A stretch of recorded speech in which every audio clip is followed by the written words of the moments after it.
Hello hi అందరికీ నమస్కారం. Welcome to Pragna media. నేను మీ జాస్మిన్. సో ప్రస్తుతం మనతో ఉన్నారు మల్లం రమేష్ గారు.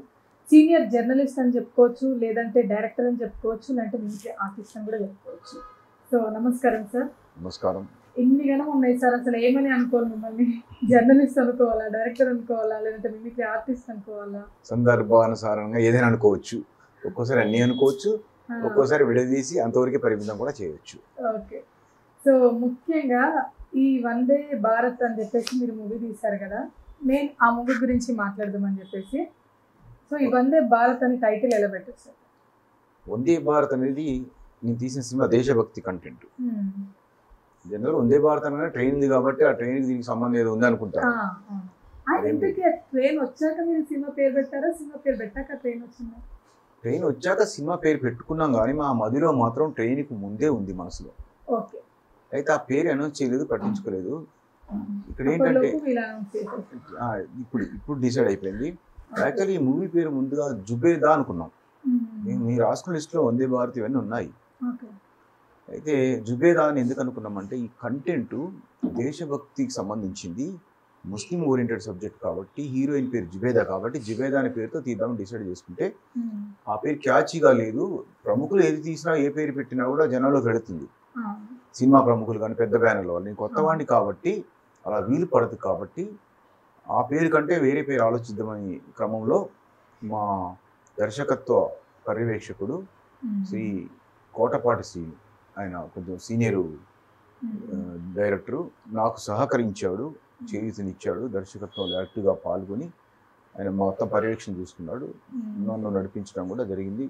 అమీర్ కజ్రాని అని చెప్పి ఓల్డ్ సిటీ సంబంధించినటువంటి ఇంకొక ఆర్టిస్టు, ఒకతను పర్యవేక్షకుడు అయితే ఇంకొక అతను కో డైరెక్టర్, సహదర్శకుడు. ఇట్లా ముగ్గురం టీమ్గా చేసాం. మాతో కొంతమంది అసిస్టెంట్ డైరెక్టర్స్ని ఇంత టీం పెట్టుకుని నడిపించాం. ఈ పేరు అనేది ఏంటంటే వందే భారతం అని వచ్చింది ప్రస్తుతం. ఫస్ట్ వందే భారతం అంటే పాత పద్ధతిలో ఆలోచిస్తే వందే భారత్ అనేది ఎలాగో ట్రైన్ ఉంది కదా, ఎలాగో ట్రైన్ ఉంది, వందే భారతం అని ప్రస్తుతం వచ్చింది. దాన్ని కన్ఫర్మ్ చేసుకున్నాం. ఈ లోపల టైటిల్ రిజిస్ట్రేషన్లో కొంచెం మనకు జనరల్గా ఫిల్మ్ ఛాంబర్ రిజిస్ట్రేషన్ అవసరం. ఆ రిజిస్ట్రేషన్ టైంలో ఇది కూడా ఆల్రెడీ వేరే వాళ్ళు ఇంకో పేరుతో రిజిస్ట్రేషన్ దీని దగ్గరలో ఉంది పేరు. వందే భారత్ అనేది ఆల్రెడీ వేరే వాళ్ళు తీస్తున్నారా? వేరే వాళ్ళు ఉంది. అప్పుడు ఏం చేయాలంటే దీనికి సేవ్ ఇండియా అని చెప్పేసి ట్యాగ్ పెట్టేసి సరిపోయింది. దాంతో ఆ విధంగా దేశభక్తి సినిమా కాబట్టి వందే భారత్ సూటబుల్ అవుతుంది అన్నమాట. జుబేదా అంటే వాళ్ళకి సంబంధించిన సబ్జెక్ట్ కాబట్టి అలా అనుకున్నాము, క్యాచీగా ఉండాలి, ఇది పెట్టుకున్నాము. దీనికి ప్రొడ్యూసర్ ఎవరు సార్? నేనే. మీరు ప్రొడ్యూసర్, మీరు డైరెక్టర్. మీరు మొత్తం మూవీ షూటింగ్ అయిపోయేసరికి ఎన్ని ఇయర్స్ పట్టిందంటే? ఇయర్స్ ఏం లేదు. ఇయర్స్ ఏం పడుతుంది, ఫ్యూ మంత్స్. ఫ్యూ డేస్ వేసుకుంటే 2 months పట్టి ఉండొచ్చు. మధ్యలో గ్యాప్స్ ఉన్నాయి కదా. షూటింగ్ కంప్లీట్ అయ్యేసరికి మొత్తం ఓవరాల్ షూటింగ్ కంప్లీటెడ్ అవ్వడానికి ఎన్ని మంత్స్ పట్టింది? నేను ఏమంటున్నా అంటే రోజుల వారి లెక్కేసుకుంటే 2 నెలలు పట్టదు, కానీ మీ గ్యాప్స్ కూడా కలిపేసుకుంటే ఒక 4-5 నెలలు పట్టింది. 4-5 నెలలు పట్టింది. ఇక్కడ లోకల్ అయినా లొకేషన్స్ మొత్తం గ్రేటర్ హైదరాబాద్ పరిధిలోనే లోకల్ స్టూడియోస్ ఉన్నాయి కదా. కొన్ని మాకు సూటబుల్ అయినటువంటి చిన్న చిన్న స్టూడియోని తీసుకొని, ఎందుకంటే కొత్త వాడిని, పైగా చిన్న సినిమా, పేరుగా చిన్న సినిమా, ముందే చెప్తున్నారు పెద్ద సినిమా వస్తానికి, కానీ చిన్న సినిమాని పెద్ద సినిమా లాగా తీసుకున్నాము. ఎలా తీసామనే స్క్రీన్లో చూస్తే 2 గంటల 10 నిమిషాలు సినిమా. ఒక త్రాగరాదు లేకపోతే ఈ యాడ్ చేస్తారు కదా క్యాన్సర్ అని, అవి కలుపుకుంటే 2.5 గంటలు ఉంటుంది. ఎక్కువ, చాలా ఎక్కువ నిడివి వచ్చింది. నేను చాలా ఎంత బడ్జెట్ అయింది మొత్తం సినిమా తీయడానికి? బడ్జెట్ 1 crore దాటిపోయింది. 1 crore దాటిపోయింది అంటే విషయం ఏం చెప్పండి, 1 crore దాటిపోవడం చిన్న ఇంతేనా అంటారు, బడ్జెట్ ఎవరు చెప్పరు. ఎక్కువైంది అనుకుంటున్నాను నేను. 1 crore అంటే లైక్ చిన్న సినిమా అన్నారు కదా, చిన్న సినిమాలకి తక్కువ బడ్జెట్తో ఎక్కువ తెచ్చుకుంటారు. మీరు 1 crore అని అంటే ఇంకా రిలీజ్ అవ్వలేదు కదా, ఇక రిలీజ్ అయ్యాక ఇంకా ప్రమోషన్స్ అని అది ఇది ఉంటుంటాయి కదా. అంటే చిన్న సినిమా ఇందాక చెప్పారు, సినిమా చిన్న దగ్గర పెద్దగా తీసాము. ఏ సినిమా అయినా సరే చిన్న సినిమా అంటే ఏం చేస్తారు ఈ రోజుల్లో? చిన్న సినిమా అంటే 1 crore సరిపోదు. అందరూ ఆర్టిస్టులు అందరూ కొత్త వాళ్ళైనా, లేదంటే ఆల్రెడీ సీనియర్స్ ఎవరైనా ఉన్నారండి? సుమన్ గారు ఉన్నారు హీరోగా, కౌశిక్ అండ్ అంకిత ములేరు. కౌశిక్ తెలుగతను, కౌశిక్ తెలుగతను, అంకిత ములేరు కన్నడ అమ్మాయి. ముస్లింకి కన్నడ అమ్మాయా? ఇద్దరు ముస్లిమ్స్ పాత్రలు. రెండు. అంటే ఇప్పుడు వందే భారత్ అని ఉంది కదా, అంటే మీరు నాకు ఇంతకు ముందు ఆఫ్ కెమెరాలో చెప్పారు కదా, ఇట్లా ఖడ్గం మూవీ ఎలా ఉంటుందో ఆ బేస్లోనే ఉంటుంది కొంచెం అని. సో మనం అక్కడ చూసుకున్నట్లయితే 3 రిలీజియన్స్ కలిసి ఉంటాయి ఆ సినిమాలో. మరి ఈ సినిమాలో కూడా 3 రిలీజియన్స్ ఉంటాయా, లేదంటే ఓన్లీ ముస్లిం ఓరియంటెడ్ గానే నడుస్తుందా? అంటే మేజర్ ముస్లిం ఓరియంటెడ్ సబ్జెక్ట్, కానీ 3 రిలీజియన్స్ ఉంటాయి. 4th రిలీజియన్ కూడా కొంచెం పెట్టాం, బౌద్ధ మతం. 4th రిలీజియన్ బౌద్ధ మతం అంటే హిందూ, ముస్లిం, క్రిస్టియన్. అంటే ఎట్లా ఇప్పుడు ఎంతమంది హీరోయిన్లు ఇందులో? ఒక హీరో, ఒక హీరోయిన్. హీరో అంటే ఫ్రెండ్స్ ఇంకొక ఇద్దరు ఉంటారు. అంటే కథ అంతా చెప్తూ పోతే కష్టం అవుతుంది, బడ్జెట్ కథలు చెప్తూ పోయానుకో. అంటే ఓవరాల్ గా ఏ కంటెంట్ అంటే ఏం మెసేజ్ ఇస్తున్నారు మీరు ఆ సినిమా ద్వారా? నేనేం చెప్తున్నానంటే ఎవరు ఏ మతమైనా కావచ్చు, ఎవరు ఏ కులమైనా కావచ్చు, ఎవరు ఏ ఫీలింగ్ అయినా ఉండొచ్చు, లేదా ఎవరికి ఏ ప్రాంతమైన వాళ్ళు అయినా ఉండొచ్చు, కానీ దేశం ముఖ్యం, దేశ జెండా ముఖ్యం, జాతీయత భావం ముఖ్యం, దేశాన్ని ప్రేమించడం, దేశాన్ని గౌరవించడం ముఖ్యం, జాతీయ గీతం పాడటం ముఖ్యం. దీని తర్వాతనే మిగతావన్నీ అనేది నేను ఇచ్చే సందేశం. ఈ సందేశాత్మక చిత్రం. దీంట్లో కొన్ని అంశాలు చూపించాం. ఇది క్లైమాక్స్లో వచ్చినప్పటికీ ముందు కొన్ని అంశాలు చూపించినప్పుడు ఎక్కడెక్కడైతే తేడాలు జరుగుతూ ఉన్నాయో, ఎక్కడ కొన్ని సంఘటనలు జరిగి ఆ సంఘటనని జోడించుకుని రియాలిటీ దగ్గరగా ఉంటుంది. ఈ రియాలిటీ అంశాలు, వాస్తవానికి జరిగిన అంశాలని బేస్ చేసుకొని కొన్ని దీంట్లో జోడించి రియాలిటీ దగ్గరలో మూవీ తీయడం జరిగింది. 3 పాటలు ఉన్నాయి, 3 పాటలు 3 ఫైట్లు. సాధారణంగా అందుకే ఇందాక బడ్జెట్ అని చెప్పి అడిగావు కదా, అందుకే బడ్జెట్ సరిపోదు వాస్తవానికి. వేరే వాళ్ళు తీస్తే చాలా ఎక్కువ ఖర్చు అవుతుంది. ఫస్ట్ రాసిన వారి పేరు చెప్తా. గౌరవనీయులు శ్రీ సుద్దాల అశోక్ తేజ గారు. ఆయన ఒక దేశభక్తి పాట రాశారు. ఫస్ట్ సుద్దాల అశోక్ తేజ గారు చాలా మంచివారు. అన్న ఇలా సినిమా నేను తీద్దాం అనుకుంటున్నా దేశభక్తి అన్న, కథ చెప్పన్నారు. వెళ్ళి కథ చెప్పారు. ఒక 1/2 గంట సేపు బయట కూర్చోన్నారు. 20 మినిట్స్ కానీ లోన పిలిచారు. నీ పాట అన్నారు. అంటే నీ కథ చెప్పిన తర్వాత ఆ పాటలో కథ వచ్చేసింది. పర్ఫెక్ట్గా రాశారు. సుద్దాల గారు మొదటి పాట రాశారు. ఆ తర్వాత పాడింది సురేష్ అని, కొత్త సురేష్ బి కుమార్. అతను ఒక పోలీసు ఇన్స్పెక్టర్ యాక్చువల్లీ. అంటే ఈ పాటలు పాడే వాళ్ళలో కళాకారులు చాలా వివిధ ఉద్యోగాల ఆఫీసర్లు ఉంటారు. తర్వాత ఇంకొక పాట చరణ్ అర్జున్ రాశాడు. హీరోయిన్ కోసం చరణ్ అర్జున్ హీరోయిన్ కోసం రాశాడు. ఈ 2 పాటలు, సుద్దాల గారి పాట, చరణ్ అర్జున్ రాసిన పాట, ఈ 2 పాటలను కూడా మ్యూజిక్ అందించింది ఈ 2 పాటలకి చరణ్ అర్జున్. తర్వాత 3వ పాట న్యూజిలాండ్లో ఉంటాడు శ్రీకాంత్ గారిని, అతను అక్కడ మ్యూజిక్ ప్లే చేస్తాను. అతను ఇంకొక దేశభక్తి పాట, అంటే ఒకటేమో టైటిల్ అప్పుడు పెట్టాము, ఒకటి ముగింపులో పెట్టాము. అతను ఇంకొక పాట ఇచ్చాడు, అతనే పాడాడు, అతను శ్రీకాంత్ గారు. సంవత్సరం అయిపోతుంది కదా, రిలీజ్ అనేది నేను ఇప్పుడే డేట్ ప్రకటించానుకో కరెక్ట్గా అలా చేయాల్సి వస్తుంది. చూచాగా చెప్పాలంటే కొత్త సంవత్సరం డిసెంబర్లో ఇంకా మనకు సైన్స్ వారు కావచ్చు, పోస్ట్ ప్రొడక్షన్ వర్క్ జరుగుతుంది, అన్ని ఎండింగ్కి వచ్చే ప్రచారం జరగాలి, ఆడియో రిలీజ్ చేయాలి. కాబట్టి మనం డేట్ కరెక్ట్గా చెప్పడం కూడా జనవరిలో అయితే కరెక్ట్గా ఉంటుందని నా ఉద్దేశం. కొత్త సంవత్సరం పక్కా. అంటే ఇప్పటివరకు ట్రైలర్ కూడా రిలీజ్ చేసుకోవడానికి అంటే ఉంటారు కదా జనాలకి ఎప్పటి నుంచో, అంటే ఒక సినిమా తీస్తున్నారు, అందులో చెప్పాలంటే వందే భారత్ అనేది మీరు ఏదైతే టైటిల్ పెట్టుకున్నారో ఆర్టిస్టులు కొత్త వాళ్ళు అయి ఉండొచ్చు, బట్ ఏదైతే మీరు వందే భారత్ అని పెట్టుకున్నారో అది జనాల మైండ్లో ఆల్రెడీ ఫిక్స్ అయిపోయిన పేరు అది. సో వందే భారత్ ట్రైన్ వల్ల కానీ ఇంకేదైనా కానీ వందే భారత్ అనేది మన భారతదేశంకి సంబంధించింది కదా, దానివల్ల వందే భారత్ అంటే వాళ్ళకి మైండ్లో ఒకటి ఫిక్స్ అయిపోద్ది, అదేదో ఇంట్రెస్టింగ్ ఉండొచ్చు, అసలు ఏంటి చూడాలి అని ఒక క్యూరియాసిటీ ఆల్రెడీ అందరి జనాల్లోకి వచ్చేస్తుంది. సో దానికోసం చూస్తుంటారు కదా, దానికంటూ మీరు ఒక క్లారిటీ ఎప్పుడు రిలీజ్ చేస్తారు ఏంటి అని చెప్తే వాళ్ళు కూడా కొంచెం ఎదురు చూస్తుంటారు కదా. ఏంటంటే ఇప్పుడు నేను టీజర్లు కానీ లేకపోతే ప్రోమోస్ కానీ ఏదైనా రిలీజ్ చేయవచ్చు, కానీ ఎప్పుడైనా సరే సినిమా రిలీజ్కి ముందు రిలీజ్ చేస్తే దానికి వాల్యూ ఉంటుంది. అవును, సినిమా ముందు రిలీజ్ చేస్తారు. ఇది పోస్ట్ ప్రొడక్షన్ ఒకే జరుగుతూ ఉంది కాబట్టి, నిర్మాణాలు నేను కొత్త, దర్శకత్వం కొత్త కాబట్టి కొంత డిలే అయింది. అడుగుతున్నారు సార్ జనాలు, అంటే వందే భారత్ ఎప్పుడు వస్తుంది అడుగుతున్నారు, ఎందుకంటే కమ్యూనికేట్ అవుతుంది కదా కొంతమందికైనా. అందులో షూటింగ్ దగ్గర చూసిన వాళ్ళకి అర్థమైంది ఇది సినిమా సక్సెస్ అవుతుంది అని అర్థమైపోయింది. షూటింగ్ దగ్గర టెన్షన్ కొన్ని సంఘటనలు ఇంత ధైర్యంగా ఎలా తీశారండి మీరు, ఏంటి మీ కొత్త వాళ్ళు ఇంత బాగా తీస్తున్నారు, నా టీం నేను పెట్టుకున్న టీం వాళ్ళ సహకారంతో తీశాను, అది వాస్తవం. అట్ ది సేమ్ టైము ఇంత బాగా ఎలా తీశారు, ఇలా క్రియేట్ ఎలా చేశారు, కథ బాగుంది, కథలో అంశాలు బాగున్నాయి, కథనాలు బాగున్నాయి, చిత్రీకరణ బాగుంది. సాధారణ కొత్త సినిమా అనగానే ఒక సింగిల్ కెమెరా పెడతారు, కానీ 3 కెమెరాలు పెట్టారు. అంటే ఇప్పుడు వందే భారత్ అంటే ఇందులోని రిలీజియన్కి సంబంధించినవి ఉన్నాయి, ఓవరాల్గా భారతదేశానికి సంబంధించిన కంటెంట్ ఒకటైతే ఉంది కదా, అంటే మీరు ఓన్గా మీకు చూసినవి తీసారా, లేదంటే కొన్ని గ్రంథాలు ఆల్రెడీ ముస్లింకి కానీ, క్రిస్టియన్కి కానీ, హిందూకి కానీ, ఈ 3 మతాలకి సంబంధించి, ఈ 4టికి సంబంధించి కొన్ని గ్రంథాలు మీరు చదివి మీరు ఈ సినిమా తీసారా? అంటే క్లియర్గా తెలుసుకొని తీసారా, లేదంటే చూసే వాటిని బట్టి మీరు తీసారా?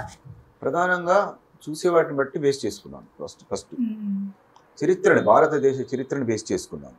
అంటే ఈ 75 సంవత్సరాలు దాటిపోయింది, ఇప్పుడు దాటిపోయింది, బట్ 75 సంవత్సరాల చరిత్రను తీసుకున్నాను. తర్వాత మతాలలో ఏముంటుంది, మత గ్రంథాన్ని మొత్తం చదవాల్సిన అవసరం లేదు, కానీ ఆ మతస్థుని అడిగి తెలుసుకున్నప్పుడు అందులో మనకి కంటెంట్ ఏమైనా డిఫరెంట్గా వచ్చిందనుకో, ఖచ్చితంగా హిందూస్ కానీ, క్రిస్టియన్స్ కానీ, ముస్లిమ్స్ కానీ, ఇది మా గ్రంథాల్లో లేదు, మీరు ఎలా చూస్తారు అని ఖచ్చితంగా ముందుకు వస్తారు. అంటే అది మనం చదవకపోయిండొచ్చు, వాళ్ళు చదువుకుంటారు ఆల్రెడీ కొంతమంది, కాబట్టి వాళ్ళు ఖచ్చితంగా ముందరికి వచ్చేసి అడుగుతారు, ఇది గ్రంథంలో లేదు కదా, మీరు ఎలా చిత్రీకరిస్తారు అని చెప్పి. ఇలాంటివి ఏమైనా అడ్డులు వస్తుండొచ్చు సినిమాకి అని మీకు అనిపిస్తుందా? అసలు గ్రంథంలో లేని నేను పెట్టను కదా. ఇప్పుడు అందుకే మిమ్మల్ని అడుగుతున్నా, ఓవరాల్ మీకైతే ఒక గ్రిప్తో, ఒక అవగాహనతోనే తీసారా, లేదంటే నేను ఏ మతానికి సంబంధించి వాళ్ళతో చర్చించి ఆ అంశాలు పొందుపరుచుకున్నాను ఫస్ట్ ఆఫ్ ఆల్. ఇప్పుడు మనకు ఉదాహరణకు భగవద్గీత ఎప్పుడూ రాశారు, చాలా ఏళ్ల క్రితం రాశారు. అప్పుడున్న పరిస్థితిని బట్టి ఆ రోజు రాశారు. అందులో ఏముంటుంది, హింస చేయమని కానీ, లేకపోతే నష్టం చేయమని కానీ అట్లా ఉండదు. ఇంత ఖురాన్లో కూడా అలాగే, బైబిల్లో అలాగే మంచి చేయమని ఉంటుంది తప్ప చెడు చేయమని ఉంటుంది కదా. మరి నేను మతపరంగా మతాన్ని ఎక్కడా వేలెత్తి చూపకుండా, మతంలో విశ్వాసాలని మన ఫీలింగ్ పక్కకు తీసుకెళ్లకుండా, మత విశ్వాసాన్ని ఉంచుతూ, ఏ మతానికి వ్యతిరేకంగా కాకుండా ఆ మతంలో ఉన్న మంచిని తీసుకొని బయట వెళ్ళి చేసే చెడుని జోడించి, ఇది ఇలా చేయకూడదు కదా, ఇది మతంలో లేదు కదా అని ప్రశ్నిస్తూ తీసిన సినిమా ఇది. సో మంచి కోసమే తీశారు, ఒక నెగిటివ్స్ కాకుండా ఒక మంచిని మీరు ఎత్తి చూపుతూ తీశారు. నేను ఇందాక చెప్పే కదా, ఏ మతమైనా, ఏ కులమైనా సరే, ఏ ప్రాంతమైనా సరే, వారి విధానం ఏదైనా సరే, దేశాన్ని ప్రేమించాలని చెప్పాను కదా. ఏ మతంలో పుట్టిన దేశాన్ని ప్రేమించకూడదు ఏ మత గ్రంథం రాసిందా? ఏ మత గ్రంథంలో మనం జన్మించిన దేశాన్ని, మనం ఉండే దేశాన్ని కానీ, ప్రాంతాన్ని కానీ వ్యతిరేకించొద్దు, హింసించొద్దు, ఇబ్బంది పెట్టొద్దని ఉంటుంది తప్ప వాటిని హింసించమని ఉండదు కదా. నేను అదే చెప్పాను. కాబట్టి మత విధానాలకు అనుకూలంగానే తీశాను. కాకపోతే మతాన్ని అడ్డు పెట్టుకుని వీళ్ళు చేసి తప్పులని, రాజకీయ నాయకులు చేసేటువంటి వీళ్ళు ఓటు బ్యాంక్ రాజకీయాలను, వాటిని కొంత వేలెత్తి చూపుతూ, ఇందులో రాజకీయాలు కూడా యాడ్ అయి ఉన్నాయి. ఇప్పుడు అంతా అదే కదా. అసలు సాధారణంగా ఒక మతాన్ని ఓటు బ్యాంక్ మలుచుకొని వాళ్ళని పదే పదే రెచ్చగొట్టడం మూలంగా వాళ్ళలో లేని ఫీలింగ్స్ పెరిగి తప్పు చేసి కూడా ఇది నిజమే, రైట్ ఏమో అని వెళ్ళిపోతూ ఇంకా రాంగ్ ట్రాక్లోకి వెళ్తారు. వాళ్ళని మేనేజ్ చేయడానికి ఈ రాజకీయాలు, ఓటు బ్యాంక్ రాజకీయాలు మేనేజ్ చేస్తారు. అది ఇండైరెక్ట్గా దీన్ని ప్రస్తావించడం జరిగింది దీంట్లో. ఇప్పుడు మీరు స్టార్టింగ్ జర్నలిస్టా లేదంటే మిమిక్రీ ఆర్టిస్టా, ఎలా మీ లైఫ్, మీ జర్నీ స్టార్ట్ అయింది? జర్నలిస్ట్ ముందు నేను మిమిక్రీ ఆర్టిస్ట్. ఫస్ట్ బేసికల్గా ఖమ్మం అది. అదే డాక్టర్ నేరెళ్ళ వేణుమాధవ్ గారి శిష్యుడు నేను మిమిక్రీలో. ఆయన ప్రపంచ ప్రఖ్యాత గురువు గారు ఆయన మిమిక్రీలో. ఆయన శిష్యుడుగా ఆయన చెప్పాడు, నువ్వు మిమిక్రీ ఆయన దగ్గర తరఫీ పొందాను, నేర్చుకున్నాను. తర్వాత కొంతకాలం తర్వాత వెంటనే కొంచెం మాట్లాడేది నేర్చుకున్నాను. గురువు గారు వేణుమాధవ్ గారు నేర్చుకున్నాను. స్టూడెంట్ ఏజ్ చాలా ఏం లేదు, 3 దశలు దాటిపోయింది. ఎప్పుడు నాకు స్టూడెంట్ లైఫ్లో ఉన్నాను. నేర్చుకున్న తర్వాత అంటే దానికి ఒక స్థాయికి పోవడానికి సంవత్సరాలు పట్టొచ్చు, కానీ నేర్చుకొని ప్రాక్టీస్ చేయడానికి అది 10 రోజులు పట్టొచ్చు, నిలబట్టొచ్చు. నాకు క్రమంగా నేర్చు డెవలప్ అవుతూ పోయా. అదృష్టం ఏంటంటే నా మొదటిసారి మిమిక్రీ పోటీలో పాల్గొన్నప్పుడు ఫస్ట్ ప్రైజ్ వచ్చేసింది ఖమ్మంలో. దాంతో నేను లీడింగ్లోనే వెళ్ళాను మొదటి నుంచి. నాకు తొందరగా అబ్బింది ఆర్ట్. ఆ తర్వాత వెంటనే అక్కడ మాట్లాడే బొమ్మ తీసుకున్న తర్వాత మాట్లాడే బొమ్మ మిమిక్రీ కొత్త అంశాలు ఒకటి జోడించుకొని ఖమ్మం జిల్లాలో లీడ్ చేశాను మిమిక్రీ ఆర్టిస్ట్. అక్కడ స్టేట్లో కూడా ఉన్న లీడింగ్ ఆర్టిస్ట్లో నేను వాళ్ళతో పాటు సమానంగా ఉన్నాను. ఇప్పుడు కొత్త వాళ్ళు వచ్చారు, నేను చెప్పేది పాత చరిత్ర. చాలా మంది వచ్చారు మిమిక్రీ ఆర్టిస్టులు. ఇది మిమిక్రీ చరిత్ర. అట్ ది సేమ్ టైం ఒక శిష్యుని తయారు చేశారు. వాళ్ళలో మిమిక్రీ ఆర్టిస్ట్ని, మ్యూజిషియన్ తయారు చేశారు. కామెడీ స్కిట్స్ జంధ్యాల గారితో కలిసి జర్నీ చేశారు కొంతకాలం. కామెడీ స్కిట్స్ గ్రూప్ని తయారు చేశారు. ఇప్పుడు జబర్దస్త్ వాళ్ళు ఇప్పుడు వచ్చారు, కానీ అంతకుముందు 3 దశాబ్దాల క్రితం, 25 ఏళ్ల క్రితం, 20 ఏళ్ల క్రితం ఇవేమీ లేవు. అప్పుడు జంధ్యాల గారు 25 ఏళ్ళప్పుడు, 30 ఏళ్ల క్రితం వారు ఉండేవాళ్ళు రన్నింగ్లో. గుండు హనుమంతరావు ఉండేవారు. వారు సినిమా రంగానికి సంబంధించిన వారు. వారు మినహాయిస్తే స్టేజీ రంగంలో ఫస్ట్ ట్రూప్ నాదే ఉంది. కానీ మల్లం రమేష్ బృందం అని అప్పట్లో నడిచింది బాగా. ఆ తర్వాత వాళ్ళలో చాలామంది ఆర్టిస్ట్ తయారు చేసి వెలుగులోకి తీసుకొచ్చారు. ఈ ట్రూప్ ఎప్పుడైతే బాగుందో డాక్టర్ రాజశేఖర రెడ్డి గారు పాదయాత్ర చేసినప్పుడు ఆయనకు కళాబృందం అవసరం వచ్చింది. వెంటనే లగడపాటి రాజగోపాల్ గారి ద్వారా మమ్మల్ని రప్పించుకొని నా ద్వారా పాదయాత్రకు కళాబృందాలు ఏర్పాటు చేసుకున్నారు. అంటే పాదయాత్ర A to Z మొదటి నుంచి చివరి వరకు నా బృందే ఉంది. అతను రాజశేఖర రెడ్డి గారు సీఎం అయిన తర్వాత కూడా నా ట్రూప్ ఎవరిని అనుసరించింది. అలా అంటే క్రమంగా డెవలప్ అవుతూ తర్వాత ఇతర ఆర్టిస్టులతో అనుసంధానంగా ఉండడం, ఒక ఆనందలహరిని కల్చరల్ ఆర్గనైజేషన్ స్థాపించి దాని ద్వారా కళాకారుని వెలుగు తీయటం, సంస్కృతితో కూడిన కళలు ప్రదర్శించడం. నేను నా శిష్యులు దేశ విదేశాల్లో అమెరికా కావచ్చు, ఆస్ట్రేలియా కావచ్చు, మస్కట్ కావచ్చు, మలేషియా కావచ్చు, ఇలా కొన్ని దేశాలు తిరిగి అక్కడ ప్రోగ్రామ్ ఇచ్చి ఆ తెలుగు వారిలో మంచి పేరు తెచ్చుకోవటం, అలా జర్నీ సాగుతున్న క్రమంలో నాకేంటంటే జర్నలిస్ట్గా పనిచేశాను కాబట్టి నాకు రైటింగ్ క్రియేటింగ్ అలవాటు. ఆ క్రియేటింగ్లో కొన్ని స్టోరీస్ కూడా తయారు చేసుకున్నాను. న్యూస్ రాయటమే కాదు. ఛానల్స్ తీసుకుంటే మాత్రం హెచ్ఎం టీవీలో పనిచేస్తాను కొంతకాలం. హెచ్ఎం టీవీలో ఇతర ఛానల్స్కు కొంత సపోర్ట్గా ఉన్నా, బట్ నేను పేపర్లో పనిచేసే జర్నలిస్ట్గా. ఈనాడులో చేసి, ఆంధ్రజ్యోతిలో చేసి, అంటే పేర్లు జోడించడం ఎందుకని నేను చెప్పట్లేదు యాక్చువల్గా. పర్లేదు. సో అప్పుడు అంటే మీరు డైరెక్టర్గా ఎలా వచ్చారు మీరు?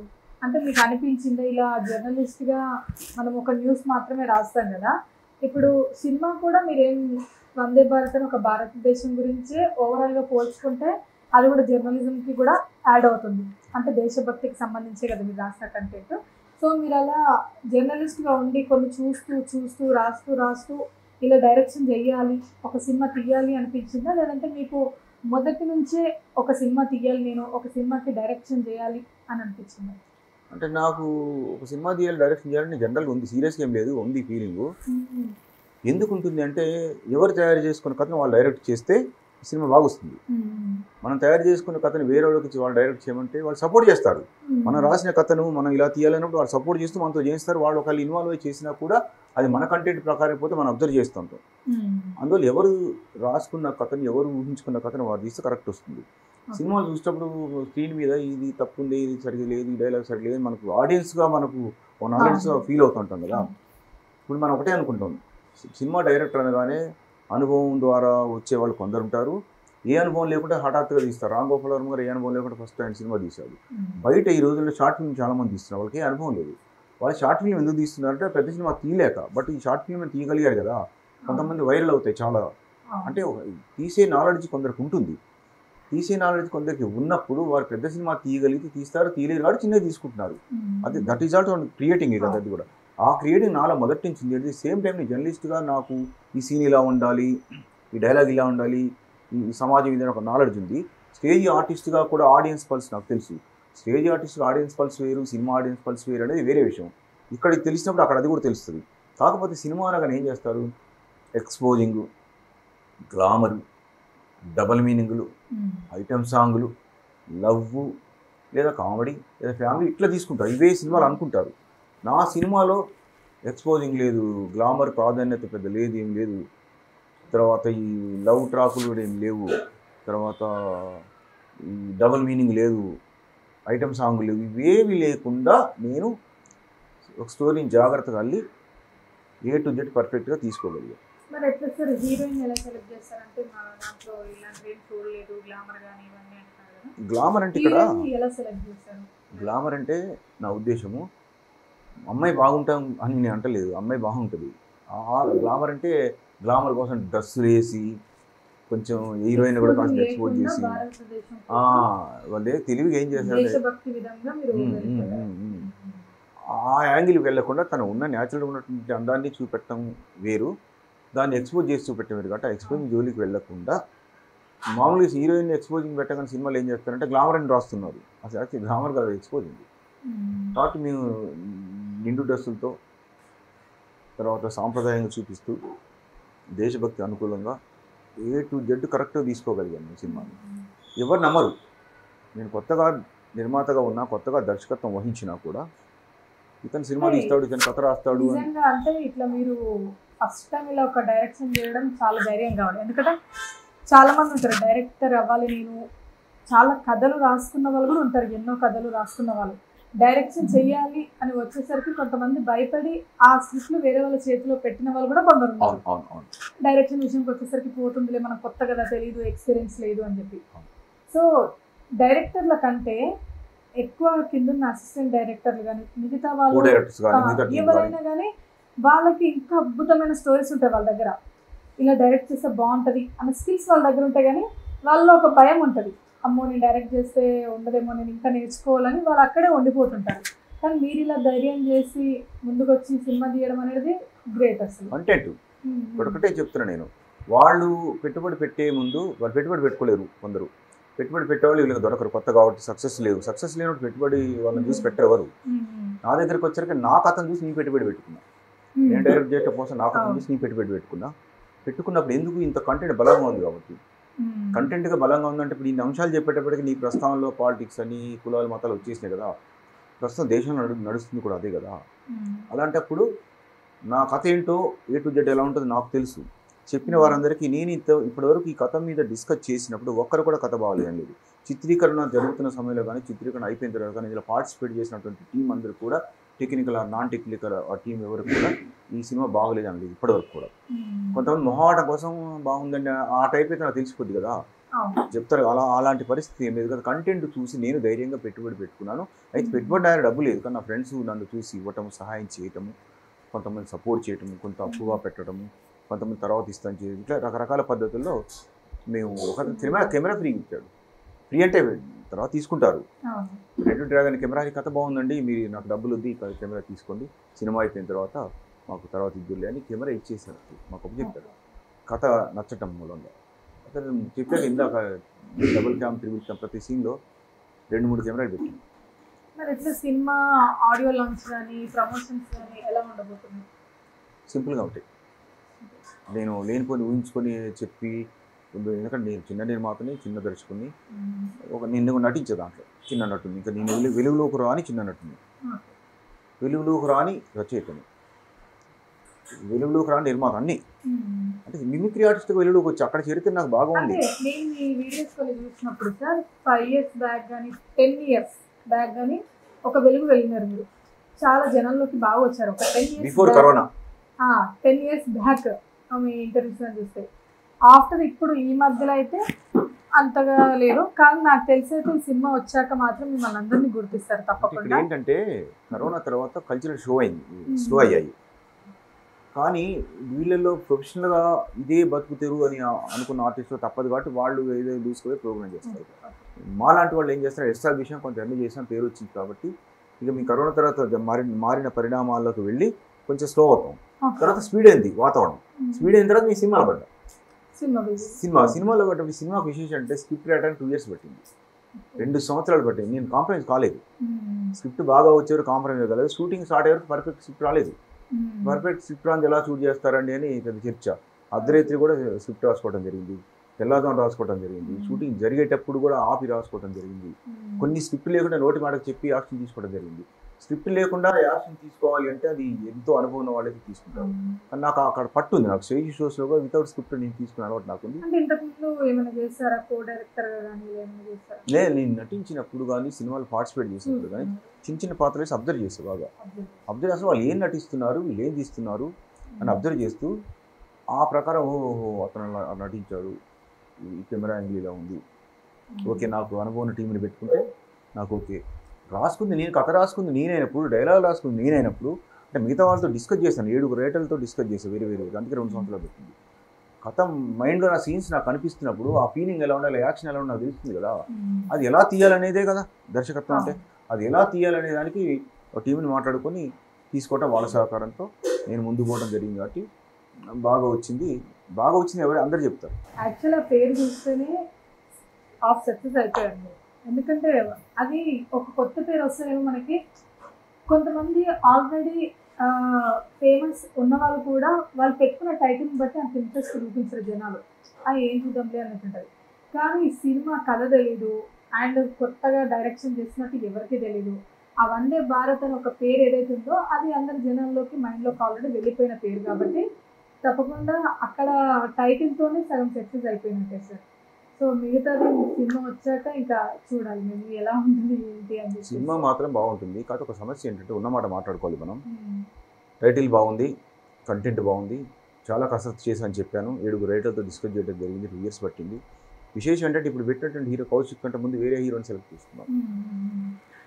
వేరే హీరోయిన్ సెలెక్ట్ చేసుకున్నప్పుడు కరెక్ట్గా షూట్ స్టార్ట్ అవుతుంది, ఒక వారం 10 రోజుల ముందు స్టార్ట్ అవుతుంది అనుకున్నప్పుడు మళ్ళీ ఆ హీరో ఫొటోసు హీరోయిన్ ఫొటోసు అన్నీ చూసి తర్వాత ఈ పాత్రకు తగినట్టు అతను ఉన్నాడో ఇలా అన్నీ చెక్ చేసుకున్న తర్వాత అతను సరిపోలేదు, అతనికి అడ్వాన్స్ కూడా ఇచ్చాము. అడ్వాన్స్ వదులుకొని అతన్ని చెప్పాము, నిన్ను తీసుకుంటాము, నువ్వు వేరే పాత్రకు వస్తే తీసుకుంటాము, ఇందులోనే నువ్వు హీరోయిన్ ముందు ఫిక్స్ అయ్యాం కాబట్టి బహుశా నీకు అందుకు ఒప్పుకోకపోవచ్చు, నువ్వు వేరే సినిమా తీస్తే నేను తీసుకుంటాము, మేము ఇచ్చిన అడ్వాన్సు నువ్వు మాకు ఇవ్వకపోయినా పర్లేదు, ఎందుకంటే మళ్ళీ వెనక్కి తీసుకోవడానికి నువ్వు ఫీల్ అవుతావు కాబట్టి అని చెప్పి హీరోని మార్చాము. కంటెంట్ బాగుంది, కథ బాగుంది, బాగా కసరత్తు చేయడం మూలంగానే ఎంచుకున్న హీరోని కూడా మార్చుకోవడం జరిగింది. లేకుండా మార్చాను, నాకు మాత్రం బాగుండదు, తర్వాత ఇంకొక హీరోని పెట్టుకున్నాను. అదొక వారం 10 రోజులు షూటింగ్ ముందు, అంటే కసరత్తు చేయడం మూలంగానే ఇలా చేశాము. హీరోయిన్ దగ్గరకు వచ్చేటప్పటికి హీరోయిన్ కూడా మాకు ఇదే సమస్య వచ్చింది. హీరోయిన్ వేరు అనుకున్నాము, మేము అనుకున్న వాళ్ళు రాలేదు. ఎందుకు రాలేదు అంటే నేను కొత్తవాడిని కదా, బ్యానర్ కొత్తది కదా, ఈ సినిమా తీస్తారో తీరో, రిలీజ్ చేస్తారో చేయలేదు హీరో, పైపించి దేశభక్తి సినిమా అట, జెండకు దండం పెట్టాలి, జాతీయ గీతం పాడాలి అంటే ఎవరు చూస్తాడు ఈ సినిమా మాకెందుకు అని చెప్పి చాలామంది రాలేదు. కానీ ఇప్పుడు ఎంచుకున్న హీరోయిన్ ఎవరైతే ఉందో ఆ అమ్మాయికి చెప్పిన తర్వాత కాదు అంకిత ములీర్ ఆల్రెడీ కొంచెం నోటెడ్ అమ్మాయి, టీవీలలో వెబ్ సిరీస్లో వస్తూ ఉంటుంది, టీవీలో కూడా వస్తుంటుంది, సినిమాలో కూడా కొంచెం చేసింది. అది అంకిత ములీర్ పేరు. అమ్మాయి స్టోరీ మొత్తం విన్న తర్వాత ఇమ్మీడియట్ సార్ నాకు ఇది కావాలి సార్, నేను తప్పనిసరి చేస్తారు అని మేము అనుకున్న ఆర్టిస్టులు దగ్గరకు వచ్చరికే కొందరు ఈ ప్రాబ్లమే, కొత్త వాళ్ళు కాబట్టి కొంచెం వెనక్కి వెళ్ళటం, ఆలోచించడం, డిలే చేయడం చేసిన మాకు అర్థమవుతుంది. సరే ఈ సినిమాని మొదలు పెట్టుకోవద్దు అని December 31 టార్గెట్ పెట్టుకున్నాం మొన్న పోయినసారి, January 1, 2003 January 1 నాటికి. అప్పుడు కథ నడుస్తుంది, డిస్కషన్స్ నడుస్తున్నాయి, సెలక్షన్స్ నడుస్తున్నాయి. January 1, 2 అంటే ఫస్ట్గా January 1, 2 ఫస్ట్ నాడు మాట్లాడి కుదరదు అంటే అడాడుకుంటారు కాబట్టి ఈ ఫస్ట్ సెకండ్లలో కానీ మన హీరోయిన్ ఫైనల్ చేసుకోకపోతే సినిమా ఆపేద్దాం. అప్పటికి చాలా ఖర్చు అయింది నాకు, ఎందుకంటే 7 రైటర్లతో డిస్కస్ చేస్తాను చెప్పే కదా, ఆఫీస్ తీసుకోవటం, రచయితతో డిస్కస్ చేయటం, పాట రాయించుకోవటం ఇవన్నీ జరిగాయి. కాబట్టి ఆ లాస్ట్ ఆఖరి క్షణంలో అంకిత ములీర్ వచ్చింది. వచ్చేటప్పటికి ఆ అమ్మాయి కథ చెప్పగా రియాక్ట్ అయింది, చాలా బాగుంది సార్ కథ. హీరో కూడా రియాక్ట్ అయ్యాడు, కథ నచ్చింది వాళ్ళకు, సార్ నాకు ఇది కావాలి సార్, చాలా బాగుంది సార్ అని చెప్పి ఆ అమ్మాయిని నేను ఎలాగైనా చేస్తా అని. ఆ అమ్మాయి కానీ దొరకకపోతే సినిమా ఆగేది. అంకిత దొరకటం మూలంగానే ఈ సినిమాని స్టార్ట్ చేసాం. పర్ఫెక్ట్గా సెలెక్ట్ చేసుకున్న ఆర్టిస్ట్ అందరినీ కూడా. సార్ ఇప్పుడు మీరు ఆల్రెడీ మిమిక్రీ ఆర్టిస్ట్ కాబట్టి ఒక 5 minutes మా ప్రేక్షకుల కోసం, ఆడియన్స్ కోసం మీరు ఒకసారి మిమిక్రీ. ఓకే, అంటే మిమిక్రీ ఆర్టిస్ట్గా నేను సీనియరే కాబట్టి కొంచెం సీనియర్ ఐటమ్స్ చేస్తేనే బాగుంటుంది నా ఉద్దేశం. మహానటుడు ఎన్టీ రామారావు గారు ఎలా మాట్లాడతారు అదే డైలాగ్, అక్కినే నాగేశ్వరరావు గారు ఎలా మాట్లాడతారు అదే డైలాగు కృష్ణ గారు, శోభన్ బాబు గారు, రాజబాబు గారు, ఇట్లా పాత వాళ్ళు తీసుకుంది సీనియర్ కాబట్టి. రామారావు గారు అమ్మ అని చెప్పాలంటే ఎలా చెప్తారు? ఈ అమ్మ అనే డైలాగు చాలా సినిమాలు ఉండొచ్చు. దానవేరి శూరకర్ణ అనే సినిమాలో కుంతి వచ్చి నాయన నువ్వు నా బిడ్డవే అంటుంది. కర్ణుడు రామారావు గారు తల్లిని ప్రశ్నిస్తాడు, నేను నీ బిడ్డను అని తల్లిని ప్రశ్నిస్తాడు. ఆ సన్నివేశం ఎలా ఉంటుంది? కుంతి వచ్చింది నాయన పాసిన వల్ల మ్యూజిక్ ఉంటుంది, నువ్వు నా బిడ్డవే నాయన. రామారావు గారు తన తల్లిని ప్రశ్నిస్తాడు, అమ్మా నేను నీ బిడ్డనా, నువ్వే నన్ను లాలించావో, బుజ్జగించావో, పోలిచ్చి పెంచావో, ఒక్క మాట సూటిగా అడుగుతాను, సమాధానం చెప్పమ్మా, బాబు అని నా దగ్గరకు వచ్చావు. ఇది జనరల్ రామారావు గారు తీరు. ఉదాహరణ దానవేరి శూరకర్ణ చెప్పినా కూడా జనరల్ డైలాగ్. ఇదే డైలాగ్ నాగేశ్వరరావు గారు చెప్పిన ప్రేమనగర్ గుర్తు తెచ్చుకోవాలి పెద్దవాళ్ళు ఉంటే. దాంట్లో తన తల్లి శాంతకుమార్ని ప్రశ్నిస్తాడు, అమ్మ సేమ్ ఇదే డైలాగ్. నాగేశ్వరరావు గారు ఇలా తన తల్లిని ప్రశ్నిస్తాడు. నాగేశ్వరరావు ఇలా పట్టుకోవాలి, రామారావు గారు ఇలా చెప్పాలి, అబ్బా తీరుడి బిడ్డరా, నువ్వెవరు లాలిచ్చేవా, బుజ్జగిచ్చేవా, పాలిచ్చి పెంచావా, మాట్లాడే అట్లే నాగేశ్వరరావు గారు. ఇదే డైలాగ్ శోభన్ బాబు అనుకోండి. శోభన్ బాబు గారు సాధారణ కోపం వచ్చినా బాధ కలిగిన కూడా సీరియస్గా 3 సార్లు అంటాడు. అదే ఆయన మేనేజ్, ఆయన బాణి. అది అమ్మ అని కోపం కానాలంటే మాత్రం అమ్మా అమ్మా అమ్మా నేను బిడ్డను, నువ్వేమన్నా లోలించో, బుజ్జగించో, పాలిచ్చి పెంచో వాళ్ళనే శోభన్ బాబు. ఇదే డైలాగ్ కృష్ణ గారు అనుకో. కృష్ణ గారి విశేషం ఏంటంటే ఆయన మొదట్లో నటన ఎలా ఉందో చివరిలో కూడా అలాగే నటన. ఆయన 50 ఏళ్ల పైగా నట జీవితం అనుభవం ఉంది. ఆయన 50వ సంవత్సరంలో నటించిన సినిమా పేరు శ్రీ ముప్పలనేని శివ గారి దర్శకులు. అది ఎవరికి తెలియదు. ఆ సినిమాలో కృష్ణ గారితో కలిసి నేను నటించాను. అసలు కృష్ణ గారు అమ్మ అని చెప్పంటే ఎలా చెప్తారు? అమ్మ నేను నీ బిడ్డనా, నువ్వేమన్నా నన్ను లాలించావా, బుజ్జగించావా, పాలించి పెంచావా, మాట్లాడేమ్మా మాట్లాడమే. కృష్ణ గారు. రాజబాబు అనుకో, రాజబాబు కామెడీ అని బాధగా పడ్డా కూడా కొంచెం కామెడీ అనిపిస్తుంది. తల్లిని ప్రశ్నించాలనుకో, అయ్యో అమ్మా నేను నీ బిడ్డను, నువ్వేం లోడించావో, బుద్ధిగించావో, పాలించి పెంచావో, మాట్లాడేయమ్మో మాట్లాడేయమ్మో మాట్లాడేయమ్మో. రాజబాబు. అక్కడ నాగార్జున ఉదాహరణ తీసుకున్నాను. నాగార్జున అమ్మ అనే డైలాగ్ నాకు సినిమాలో చెప్పారు. మొదటి సినిమా విక్రమ్ అని ఉంది. దేవత విగ్రహం దగ్గరికి వెళ్ళి అమ్మ నేను ఒక దొంగని తన బాధ చెప్పుకుంటా ఉంటాడు. తన దొంగ పోలీసులో నటించి హీరోయిన్ని లవ్లో పడేసుకుంటాడు. బట్ వాస్తవానికి అతను దొంగ. బాధపడుతూ విగ్రహాన్ని చెప్తున్నాడు. ఆ తర్వాత హీరోయిన్ ఉంటుంది. అమ్మా నేను ఒక దొంగనమ్మా, నేను ఒక ద్రోహినమ్మా, నేను రాధను ప్రేమించానమ్మా, నేను ఒక పోలీస్ ఆఫీసర్ అనుకొని రాధను ప్రేమిస్తున్నామ్మా, అమ్మా నేను రాధను మోసం చేశానమ్మా అమ్మ. ఈ నాగార్జున. అదేవిధంగా పవన్ కళ్యాణ్ అత్తారింటి దారే సినిమా పవన్ కళ్యాణ్ చూడప్ప సిద్ధప్ప అంటే అలా చెప్తాడు. చూడప్ప సిద్ధప్ప నేను సిమ్ములు అంటున్నప్ప అది గడ్డం గీసుకొని నేను గడ్డం గీసుకుంటా అంతే తేడా, మిగతా అంతా same to same. Last punch మంది అయితే కిక్కే వేరప్ప. ఇది పవన్ కళ్యాణ్. బాలకృష్ణ గారు ఏ చూడప్ప సిద్ధప్ప చెప్తే బాలకృష్ణ గారు చూడు అని డైలాగ్ చెప్పారు. చూడు ఒకవైపే చూడు, రెండో వైపు చూడాలనుకోకు, తట్టుకోలేవు, మడిపోతావు. బాలకృష్ణ గారు అంటే రకరకాల నటుని అని చెప్పుకోవచ్చు. అదేవిధంగా ఇప్పుడు పాతకాలం ప్రధానమంత్రి గారు పివి నరసింహారావు గారు, అంటే రాజకీయ అంశాలు కూడా మిమిక్రీలు చెప్పుకోవచ్చు. పివి నరసింహారావు గారు అందరికీ మేనేజ్ ఇందా చెప్పారు. రామారావు గారు ఇలా పోజు పెడతారు, నాగేశ్వరరావు ఇలా, కృష్ణాగిరి ఇలా, పివి నరసింహారావు గారు ఈ రాష్ట్రం కానీ ఈ దేశం కానీ ఎంతో అభివృద్ధి చెందింది, ఇంకా అభివృద్ధి చెందాల్సింది ఏం లేదు. మా పార్టీలో కిటికీలు తలుపులు ఎప్పుడు తెరిసే ఉంటాయి. వచ్చేవాళ్ళు వస్తుంటారు, పోయేవాళ్ళు పోతుంటారు. ముందు ముందు పైకి అప్పు కూడా తెద్దాం అనుకుంటున్నాము, గోడ దిగిపోతారు. ఇలా చెప్తారు PV Narasimha Rao. Yes yes okay. Hello hello hello Janu. Janu ఇది తెలుసు, జాను తెలుసు. జాను అదే ఎలా తెలుసు? జాను అంటే నాకు చాలా ఇష్టం. ఈ ఛానల్లో చాలాసార్లు చూసా. ఓహో జాను నీ ఛానల్లో చాలాసార్లు చూసావా? ఓకే జాను చాలా మంచిది, అందుకే లవ్ చేస్తున్నావు. రే ఏం మాట్లాడుతున్నావు? అరే జాను చాలా మంచిది, అందుకే లవ్ చేస్తున్నావు. రే జాను నాకు రిలేటివ్ రా. ఏంటి జాను నాకు రిలేటివ్? ఏమవుతుందంటే జాను నాకు చెల్లెలు అవుతుంది. ఏంటి జాను నాకు చెల్లెలు అవుతుంది. నమస్కారం గారు. ఇప్పుడు నా కొంప ముంచెట్టు కదా చూడు, ఇలా మాట్లాడితే ఊరుకోరు. ఏం చేస్తారు? కొడతారు. ఎవరిని నిన్ను కొడతారు, నన్ను కొడతారు. నిన్ను కొడతారు, నన్ను కొడతారు. నిన్ను కొడతారయ్యా. ఏంటి నన్ను కొట్టాలా? నన్ను ఎందుకు కొట్టాలి? నిన్ను కొడితే నాకు సిగ్గు వస్తుంది. అమ్మా నన్ను కొడితే నీకు సిగ్గు వస్తుందా? నువ్వు నన్ను కొట్టించినట్టు ఇలా వద్దు. కానీ మరి అందరికీ నమస్కారం చేయాలి. అందరికీ నమస్కారం. అందరికంటే ఎవరికి? మన ఛానల్ చూస్తున్నటువంటి ప్రేక్షకులకు నేను చేయను. ఎందుకు చెప్పి నాకు రాదు. నీకు నమస్కారం చేయడం రాదు. నమస్కారం చేయడం రాకపోతే ఎలా చేయాలో నేను చెప్తాను. ఎందరో మహానుభావులు. ఏంటి ఇలా చెప్పు? ఎందరో మహానుభావులు, అందరికీ వందనాలు. అందరూ మహానుభావులు, కొందరికే వందనాలు. అమ్మా కొందరికంటే ఎవరికి? అమ్మాయి. అమ్మమ్మమ్మమ్మ రే తిక్క మాట్లాడుతూ ఊరుకొని ఏం చేస్తాను? ఒక తన్నుదంతా ఎగిరి సూర్యాపేట డబ్బా. ఏంటయ్యో ఒక్క తన్నుదంతా ఎగిరి సూర్యాపేట డబ్బా. కొంచెం గట్టిగా తన్నావయ్యా. కొంచెం గట్టిగా తన్నారు. ఎందుకు? విజయవాడలో అమ్మమ్మమ్మ వదిలే, నీకు దండం పెడతా. అక్కడితో గురుతో దండం పెట్టించుకోకూడదు. సింపుల్గా అందరికీ నమస్కారం. ఏంటి సింపుల్గా అందరికీ నమస్కారం. అందరికీ నమస్కారం. నీకు కాదు, నాకు కదా అంకల్. సరే ఓకే, నాకు నమస్కారం చెప్పిన పర్లేదు. సరే నీ వివరాలు కొన్ని చెప్పాలి. ఏంటి నీ దేవురు? నాది ఇంతకుముందు ఖమ్మం. నీ దేవుడు? నాది ఇంతకుముందు హైదరాబాద్, ఇప్పుడు హైదరాబాద్. హైదరాబాద్లో మీ ఇల్లు ఎక్కడ? నీ ఇల్లు ఎక్కడ? మైలు నల్లకుంటలో. ఏంటి మైలు నల్లకుంటలో? అందుకే నేను నల్లకున్నావు. అమ్మ మరి మీ ఇల్లు ఎక్కడ? నా నూరు చూసావా? ఎర్రగుంది.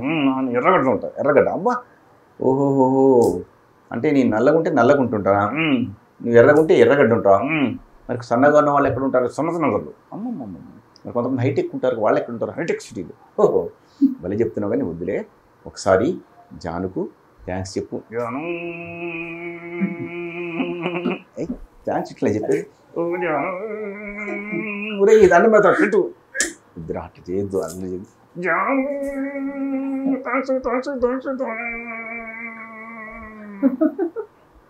హాయ్.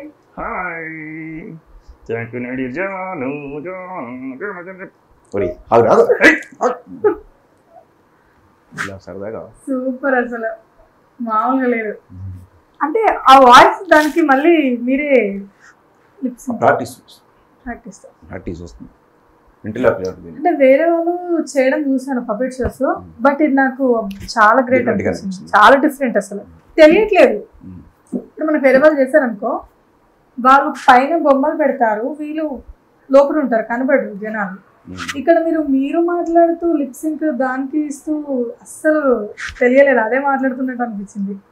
ప్రాక్టీస్ చేస్తే ఈజీ అవుతుంది. దానికి ఎన్ని మంత్స్ ఎన్ని ఇయర్స్ పట్టింది ప్రాక్టీస్? పెద్ద పట్టలేదు, ముందే చెప్పా ఇందాక మిమిక్రీ ప్రాక్టీస్ చేస్తూ నాకు ఫస్ట్ టైం పార్టిసిపేట్ చేసినప్పుడు ఫస్ట్ ప్రైజ్ వస్తే మిమిక్రీలో చెప్పా. ఇది కూడా స్టార్టింగ్ వితౌట్ ప్రాక్టీస్ విన్నాను. డైరెక్టర్ అందుకే కావాలి నేను చూశాను, ఇలా తీస్తారని తెలుసుకున్నాను, చేసేసుకో. ఏమైనా ఈవెంట్స్ ఇట్లా చేస్తుంటారా మీరు? చేస్తుంటాను. ఇలా పపెట్ షో కానీ ఇప్పటికి అంటే ఒకప్పుడు బాగా ఫేమస్ కదా, ఇప్పటికి పిలుస్తున్నారు అంటే పపెట్ షోని గురించి పిలుస్తుంది. నేనే సినిమా వల్ల కదా, కరోనా ఉంది, కరోనా తర్వాత సినిమా వల్ల కదా. సినిమా వల్ల మీరు మొత్తం 5 ఏళ్ళు కావు వస్తుంది సుమారుగా. నేను కరెక్ట్ కరోనా స్టార్ట్ అయ్యే ముందు అమెరికా, ఆస్ట్రేలియా, మస్కట్ 3 దేశాలు జర్నీ చేసి ప్రోగ్రామ్ చేసుకుని వచ్చిన తర్వాత కరోనా స్టార్ట్ అయింది.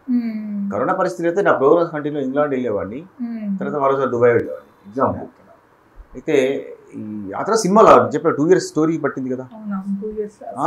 సినిమా మీద ఎప్పుడైతే పడ్డానో ఇక నేను కల్చరల్ యాక్టివిటీస్ సంబంధించి మొత్తం మనసులోనే శరీరంలో దాచుకొని. అంటే సార్ మన ఆల్రెడీ సీనియర్ ఇండస్ట్రీలో ఉన్న వాళ్ళు మీకు ఆల్రెడీ కొన్ని పరిచయాలు ఉంటాయి కదా సీనియర్స్, వాళ్ళు మూవీకి ఏమైనా హెల్ప్ చేస్తారా? లైక్ అంటే మనీ అని కాకపోయినా ఇలా తీయు ఏమైనా సజెషన్స్ కానీ ఇచ్చారా? 2 అంశాలు ఉంటాయి ఇక్కడ. సినిమాలో ఎవరికి సహాయం చేస్తారనుకుంటే మన భ్రమ. బాగా వస్తే ఎలాగో అట్రాక్ట్ అవుతారు, అట్రాక్ట్ చేస్తారు. బాగా రాకపోతే పట్టించుకోరు. ఎవరికి సాయం చేయొచ్చు చేయకపోవచ్చు, అది లాటరీ. వాళ్ళకు కూడా అంతే, ఎంత క్లోజ్ ఉన్నా కూడా అది నమ్మశక్యంగా ఉంటుంది. ఇంకా ఆడియన్స్ మీద ఆధారపడి ఉంటుంది. ఈ సినిమా బాగా వస్తే మనం ఆదరిస్తారు. రెండోది ఏంటంటే ఈ బాగా ఉంది సినిమా బాగా వచ్చిందని వాళ్ళ దాకా రీచ్ కావాలి అంటే వాళ్ళకి చూపించడము మౌత్ టు మౌత్, అది ఆ సబ్జెక్ట్ వేరు, మళ్ళీ అది ప్రమోషన్లోకి వెళ్ళిపోతుంది. నేను నా కంటెంట్ బేస్ చేసుకుని నేనే నిర్మాతగా మరి సినిమా తీసుకొని దిగానంటే చాలా గర్వంగా చెప్పుకుంటాను. సబ్జెక్ట్ చాలా బాగుంది అని ధైర్యంగా నా ఫేస్లో కూడా సినిమా బాగుంది అని ధైర్యం ఉంది. డైలాగ్ బాగుంది, కంటెంట్ బాగుంది కదా, అందుకోసం నాకు ధైర్యం ఉంది. ఇక్కడ ఒక సుమన్ గారి గురించి చెప్పాలి. సుమన్ గారు ఈ సినిమాకు బాగా సహకరించారు. చిన్న సినిమాలకు సహకరిస్తుంటారు. సుమన్ గారు ఆయన కథ వినగానే కథ నచ్చింది. కథ విషయంలో చెప్పగానే అందరికీ నచ్చుతుంది, అది అక్కడ ఫిక్స్డ్. సినిమా చూస్తే తెలుస్తుంది. కథ నచ్చిన తర్వాత వారి పాత్ర పోలీస్ కమిషనర్. సుమన్ గారు కాకుండా ఉంటుంటేనేమో నేను ఇంకోలా డిజైన్ చేసుకునేవాడిని. సుమన్ గారు అయ్యేటప్పటికి మరి ఆయన మీద ఆడియన్స్కి ఒక ఫీల్ ఉంటుంది కదా, సుమన్ గారు కూడా ఫీల్ ఉంటుంది కదా, ఆ ఫీల్ని మనం అందించగలిగినప్పుడే సక్సెస్ అవుతుంది. మరి సుమన్ గారి కథ చెప్పాక ఆయన ఎలా ఉండాలో కొంచెం చెప్పారు లైట్గా, ఇలా మార్చుకొని నేను కూడా కొంత మార్పు చేసేసి కథకు అనుకూలంగా మార్చుకొని తీసే క్రమంలో ఆయన నా ఇబ్బందిని ఆర్థిక సమస్యని గమనించారు. నిజంగా నాకు చాలా ఆర్థిక సమస్య ఉంది సినిమా పరంగా. నేను బయటికి వెళ్ళి నవ్వుతూ మాట్లాడుతుంటే నేను బాధలని చెప్పుకుంటే ఎవరు పట్టించుకోరు ఇప్పుడు. అలా కాకుండా మనం జరిగిన సక్సెస్ని బాగా వచ్చింది ఆ విషయం చెప్పుకోవాలి తప్ప, సక్సెస్ అయిన తర్వాత బాధలు చెప్పుకుంటే వింటారు. సక్సెస్ కాకముందు బయటికి తెలియకముందు బాధలు చెప్పుకుంటే వినరు. సుమన్ గారు గమనించి ఆయన సహకరించాడు. ఎలా సహకరించారు వేరే విషయం, మళ్ళీ కావాలంటే తీసుకొని నేను కూడా సహకరిస్తున్నారు. సుమన్ గారి సహకారం, వారి మర్యాద, డిసిప్లిన్ పద్ధతి ఈ సినిమా కొంత ఉపకరించింది. మిగతా నటులు కూడా కొంత అనుభవం నటులు సుబ్బరాయ శర్మ గారు, జెన్నీ గారు, అశోక్ కుమార్ గారు, మలకపేట శైలజ, సంధ్యా జనక్ గారు, ఘర్షణ శ్రీనివాస్ గారు, మాణిక్ గారు, వైభవ్, లోహిత్ కుమార్, ఇట్లా కొంతమంది నటులు దీనికి పనిచేసి, సుమనశ్రీ, తర్వాత శశాంక్, ఇట్లా ఇంకా కొంత లిస్ట్ ఉంది. వాళ్ళందరూ కూడా చిన్న చిన్న పాత్రలు వేసి మాకు సహకరించారు. కొత్త వాళ్ళని మేము దాదాపు 100 మంది కొత్త వాళ్ళని తీసుకున్నాం. 100 మందిని దాదాపు జూనియర్లును కొత్తగా ఇంట్రెస్ట్ ఉన్న వాళ్ళు కలిపితే దాదాపు 700 మంది దీంట్లో కనపడి ఉంటారు సినిమాలో. ఈ కొత్త సినిమా తీసిన నేను 700 మందిని చూపించినది అంత ఈజీగా. క్రౌడ్ ప్రతి సీన్లో కూడా క్రౌడ్ ఉంది. అంటే 4 కావచ్చు, 40 మంది కావచ్చు. సినిమా అంతా మల్టీ మీని ఎక్కువ మంది ఉన్నారు. సినిమా బాగా వచ్చింది. సుమన్ గారు సహకరించారు. ప్రత్యేకించి సుమన్ గారికి మీ ఛానల్ ద్వారా హృదయపూర్వక ధన్యవాదాలు తెలియజేస్తున్నాను. అదే నా డైరెక్షన్ టీముకు, మా దర్శకత్వ పర్యవేక్షకునికి, మా దర్శకత్వ సహా కో డైరెక్టర్కు తర్వాత అసిస్టెంట్ డైరెక్టర్స్కు, కెమెరామెన్లకు, యూనిట్కు, నటులకు అందరూ కూడా మీ ఛానల్ ద్వారా కృతజ్ఞత తెలియజేస్తున్నాను. అలాగే మీరు ఆల్రెడీ సీనియర్ జర్నలిస్ట్ కదా, సో ప్రస్తుతం ఉన్న ఇప్పుడు ఎలక్షన్స్ ఉన్నాయి కదా సార్, 30కి ఓటింగ్ ఉంది కదా, మీరు ఏం చెప్తారు? అంటే కొత్త ప్రభుత్వం ఏమైనా వస్తే బాగుంటుంది అంటారా, ఉన్న ప్రభుత్వం బాగుంది అంటారా? అసలు ఈ పార్టీల గురించి మీరేం మాట్లాడతారు? ఒక జర్నలిస్ట్గా మీరు ఎలా చూస్తారు? యాక్చువల్గా ప్రజలు ఎప్పుడు కూడా ప్రభుత్వాలు మారాలని కోరుకుంటారు. ప్రజలు ఎప్పుడు అధికార పార్టీకి ఎప్పుడు వ్యతిరేకంగానే ఉంటారు. ఓటు బ్యాంక్ రాజకీయాలు, డబ్బు పంపిణీ, కులమత అంశాలన్నీ జోడించి ఎదుటి పార్టీ అని కొని గెలవడం తప్ప అభిమానంతో గెలవటం అనేది జరగటం అనేది చాలా కాలం నుంచి అరుదు. ఎన్టీ రామారావు పార్టీ పెట్టినప్పుడు ఎగబడి వేశారు ఓట్లు. ఇందిరాగాంధీ ఫస్ట్లో ఇండియా మొత్తం ఓడిపోయినప్పుడు జనతా పార్టీ తర్వాత ఆమె కూడా కర్ణాటక, ఆంధ్ర రాష్ట్రాలు అసలు సంబంధం లేకుండా ఓట్లేసి గెలిపించుకున్నారు. అట్లనే 2000 మనకు తెలంగాణ వచ్చిన తర్వాత 2009 తెలంగాణ మనకు వచ్చిన తర్వాత తెలంగాణ రాగానే సంవత్సరాలు తీసేయండి తర్వాత మర్చిపోదు.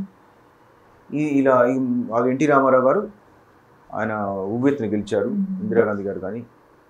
ఆ తర్వాత తెలంగాణ రాగానే కేసీఆర్ గారిని గెలిపించుకున్నారు జనం. అంటే అప్పుడు ఏ డబ్బు పంపిణీ కానీ ఇతరత్ర అంశం ఏమి లేవు. అది నిజమైన ఓట్లు. ఆ తర్వాత జరిగే ఓట్లన్నీ కూడా డబ్బులు ఇవ్వటము, దందా, సెటిల్మెంట్లు, మిగతా ఉప ఎన్నికలు కూడా.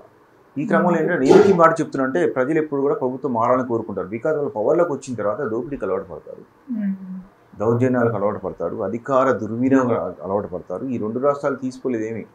ఏపీ తీసుకున్నా, తెలుగు రాష్ట్రం తెలంగాణ తీసుకున్నా కూడా వీళ్ళు అధికార దుర్వినియోగాలు చాలా బాగానే జరిగినాయి. జన సొమ్ము బాగానే తిన్నారు కాబట్టి జనాసంతృప్తి ఉన్నారు. ఉద్యోగాలు ఇవ్వటం లేదు. తర్వాత ఉద్యోగాలతో తెలంగాణకి ఉద్యమకాలను దూరం పెట్టారు. ఇప్పుడు కొంచెం తీసుకుంటున్నారు పార్టీ వీకెండ్ కాబట్టి. అందుకు జనం ఎప్పుడు కూడా వేరే వైపు చూస్తూ ఉంటారు. బీజేపీకి టీఆర్ఎస్ కూడా ఒడంబడి కొన్న ఫీలింగ్ ఉంది. ఇద్దరికి రహస్య ఒప్పందం ఉందన్న ఫీలింగ్ జనంలో వచ్చింది. ఆల్రెడీగా కాంగ్రెస్ వైపు జనం చూస్తున్నారు. కాంగ్రెస్ వైపు జనం చూస్తున్న క్రమంలో వీళ్ళు డబ్బు పెట్టి మేనేజ్ చేసి గెలుస్తారా లేదని మనకు త్వరలో తెలుస్తుంది. ప్రభుత్వం పట్ల మాత్రం వ్యతిరేకత ఉంది 2 రాష్ట్రాలు, అందులో ఎలాంటి సందేహం లేదు.